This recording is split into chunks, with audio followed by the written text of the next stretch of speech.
অক্টোবরের 30 তারিখ পর্যন্ত সময় বেঁধে দেওয়া হয়েছিল। এই সময়ের ভিতরে যে সফটওয়্যার এখানে ইনস্টল করা হয়েছে এটা ফাংশন করে নাই প্রপারলি, যার কারণে আগ্রহ থাকা সত্ত্বেও, চেষ্টা থাকা সত্ত্বেও অনেকেই কিন্তু ভোটার হতে পারেননি।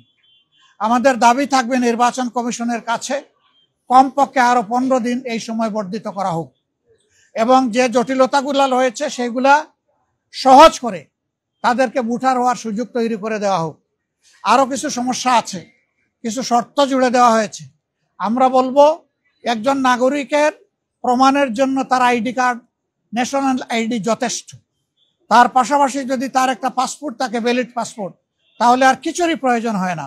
সেখানে কোথায় কারেন্টের বিল কে দিল, পানির বিল কে দিল কি দিল না, হোল্ডিং ট্যাক্স দিল না, অনেকের 10-20 বছর ধরে দেশের বাইরে আছে, তারা এগুলো ব্যবহারও করে না, বিলও দেয় না, বিল দেওয়ার প্রয়োজনও হয় না, সেগুলো শর্ত জুড়ে দেওয়া হয়েছে। আমরা এগুলাকে সহজ করার জন্য আহ্বান জানাবো।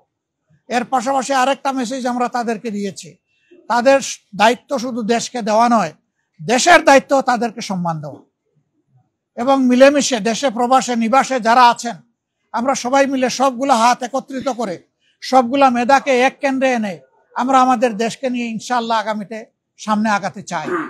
এই জন্য আমরা বলেছি জাতীয় সংসদ সহ সরকার পরিচালনা এবং দেশ গঠনের সর্বক্ষেত্রে প্রপোর্শনেট হারেই প্রবাসীরা ইনশাআল্লাহ তারা সেখানে অংশগ্রহণ করবেন, তাদের সেই জায়গাটা নিশ্চিত করা হবে ইনশাআল্লাহ। এটা হয়তো সময় লাগবে, এটা আজকেই বললে আজকেই হবে না, কিন্তু এটি আমাদের স্বপ্ন বুনলে একদিন আল্লাহ তাআলা বাস্তবায়ন করবেন ইনশাআল্লাহ। আমরা সেই স্বপ্নের দিকে আগাবো আল্লাহ চাই।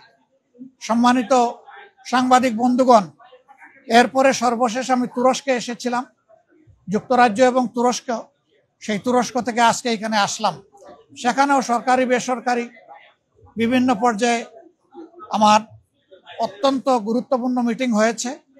আর বাংলাদেশি ডায়াসপোরা আছে যারা, তাদের সাথেও আমার বসা হয়েছে, তাদের কথাও শোনার সুযোগ হয়েছে। আমি আসলে নিজের কোনো প্রয়োজনে দেশ থেকে বের হইনি, আমি বের হয়েছিলাম দেশ এবং জনগণের প্রয়োজনে। যেখানে গিয়েছি জনগণের স্বার্থকে, দেশের স্বার্থকে সামনে রেখেই কথা বলার চেষ্টা করেছি এবং যেখানে গিয়েছি একটা কথা বলার চেষ্টা করেছি যে দুনিয়ার সকলের সাথেই আমরা সম্মানজনক সম্পর্ক চাই। এই সম্পর্কটা হবে মিউচুয়াল রেসপেক্ট এবং ইকুইটির ভিত্তিতে।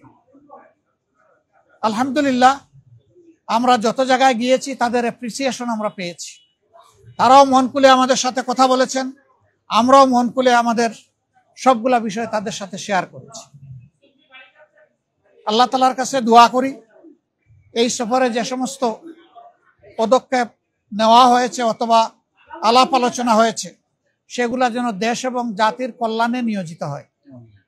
কোনো ব্যক্তি নয়, গোষ্ঠী নয়, দল নয়, দেশ এবং জাতির জন্য উপকার হয়। আপনারা এত সকালে এখানে কষ্ট করে এসেছেন, আমি সবাইকে ধন্যবাদ জানাবার আগে আরেকবার আপনাদের আন্তরিক সহযোগিতা কামনা করব।